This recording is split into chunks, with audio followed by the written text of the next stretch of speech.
Next week, the Indiana Supreme Court will decide whether to block the execution of a Fort Wayne man who killed 4 people almost 30 years ago. Attorneys for Joseph Corcoran say he's too mentally ill to qualify for the death penalty. A protest is scheduled for tomorrow in Fort Wayne. 21 Alive reporter Eddie Rex Siedler joins us in studio with those details. Eddie? Heather, we are just a few weeks away from the scheduled execution of Joseph Corcoran, who was found guilty of the 1997 quadruple murders here in Fort Wayne. But many people believe the execution would be unconstitutional based on Corcoran's mental state. No sane person would have done what he did in those circumstances.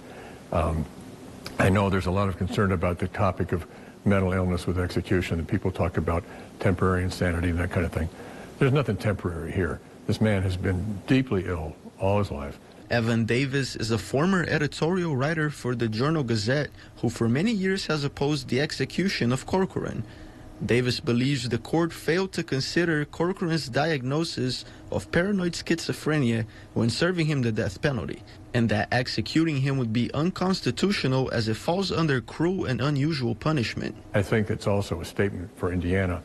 What kind of a state are we that we will execute a seriously mentally ill person? I hope that the governor will not let that happen.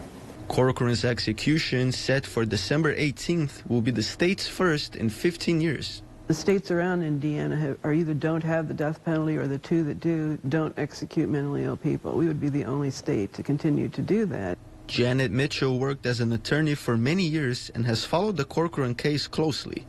The state's filing lists Corcoran's request for the death penalty as proof of his sanity and understanding of the situation. Mitchell disagrees. No, I don't think he's competent enough to know if he's incompetent. And that was the problem at the trial. He thinks well of himself, and I don't think he's able to understand the question. Mitchell is also a member of the Beacon Heights Church of the Brethren, who are organizing a protest over the weekend against the execution. We are protesting because it seems as though the governor's not listening. There was a protest in Indianapolis, and I just don't think the governor is listening. He's listening more to the Attorney General. Davis and Mitchell plead that anyone opposed to the execution of the mentally ill shows support during this final stretch. This is the time. Between now and the 18th, this is the time. Now, the protest will take place tomorrow from noon to 1 p.m. at the Allen County Courthouse Green in downtown Fort Wayne. You can head to our website to find our previous coverage of this case, as well as links to additional information. Reporting live in studio, Eddie Rex Siedler, 21 Alive News.